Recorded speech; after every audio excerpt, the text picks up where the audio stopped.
मैं समझता हूं वो बाइडन, वो पुतिन, वो मुर्रू, क्या नाम है, मुर्मुर, हाँ मुर्मुर, उनके लिए इतनी ज्यादा अभी मैं पुण्यवान नहीं समझता, क्योंकि उन्हें वो शरण नहीं मिली जो शरण तुम लोगों को मिल गई है। तुम लोग ज्यादा पुण्यवान हो उनसे, ये ध्यान रखना। समझने की बात है। आप कहां बैठे हो, कौन सी जगह पर बैठ करके आप क्या सुन रहे हो, और उस चीज की अगर आपको गरिमा प्राप्त नहीं है, पता नहीं है, तो आप कभी महसूस नहीं कर सकोगे कि हम पुण्यवान हैं कि वो पुण्यवान है। कौन पुण्यवान है? जिन्हें कभी पता ही नहीं कि आत्मा क्या, परमात्मा क्या, सिर्फ बातें करते हवा में, लोगों को सिर्फ वोट बैंकिंग बनाने के लिए। जो जैसे सामने लोग मिल जाएं उनके सामने वैसी बातें कर ली, जिस द्वार पे चले गए, जिस द्वार पे खड़े हो गए, उस द्वार पे उस जैसी बातें कर ली, सिर्फ अपनी वोट बैंक बनाने के लिए। उन्हें कुछ मतलब नहीं होता है आत्मा से, परमात्मा से, भगवान का स्वरूप समझने से। ऐसे लोगों के मन में आत्मा और परमात्मा के प्रति भी जब विडंबनाएं पड़ी रहती हैं, दुर्दशाएं पड़ी रहती हैं, तो ये लोग कहां सत्यता के साथ जी पाते हैं।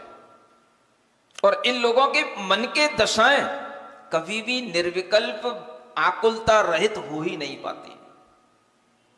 इसलिए समझने की कोशिश करो पुण्यवान कौन है। आप यहां 1 घंटा बैठ करके इत्मीनान से निश्चिंत होकर के धर्म उपदेश सुन रहे हो। क्या कोई प्रधानमंत्री 1 घंटा बैठ करके किसी धर्म का उपदेश सुन सकता है? पूछो। वो बैठ नहीं सकता शांति से। वो कभी भी किसी भी धर्म सभा में पहुंचेगा तो तब पहुंचेगा जब वो धर्म सभा या तो शुरू होने वाली होगी या अंत होने वाली होगी, क्योंकि उसे पता है कि अगर मैं शुरू में पहुंच गया तो कहीं अंत तक ना बैठना पड़ जाए, तो पहले से ही अपना प्रोग्राम आगे का लेकर के आता है। मुझे 10 मिनट का टाइम है, आगे मेरी वहां पर मीटिंग है, मुझे वहां पर जाना है, पहले से मेरा प्रोटोकॉल फिक्स है, मेरा आगे जाना है। क्योंकि उन्हें सुनना नहीं है, उन्हें बैठना नहीं है। उन्हें अपने पद का इतना गुरूर रहता है कि वह कभी किसी भी धर्मात्मा व्यक्ति के चरणों में बैठकर के कभी भी शांति लेना ही नहीं चाहते। और जब भी कुछ करना होता है तो बस वह सिर्फ एक दिखावा होता है। हम उनके पास भी गए थे, हम उनके पास भी गए थे, हम उनके पास भी गए थे। पास जाने से क्या होता? जब तक आप पास में बैठो नहीं, 4 बातें किसी की सुनो नहीं, तो पास में जाने से क्या होगा?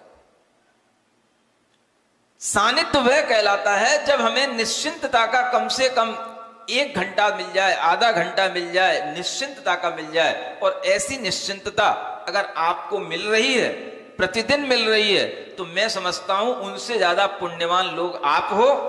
आपकी समझ में भले ही वो ज्यादा पुण्यवान लग रहे हो, लेकिन मुझे नहीं लगता। इसलिए मैं कह रहा हूं मुझे वो राजा नहीं लगते हैं। मुझे तो ये राजा लगते हैं जो कम से कम निश्चिंतता से बैठे हुए अपना जीवन जी रहे हैं और धर्म का भाव समझ रहे हैं कि आत्मा क्या है, परमात्मा क्या है, जीव किस तरह से विडंबनाओं में पड़ा पड़ा अपना संसार गुजारता है, और इस जीव के लिए कभी शरण नहीं मिलती।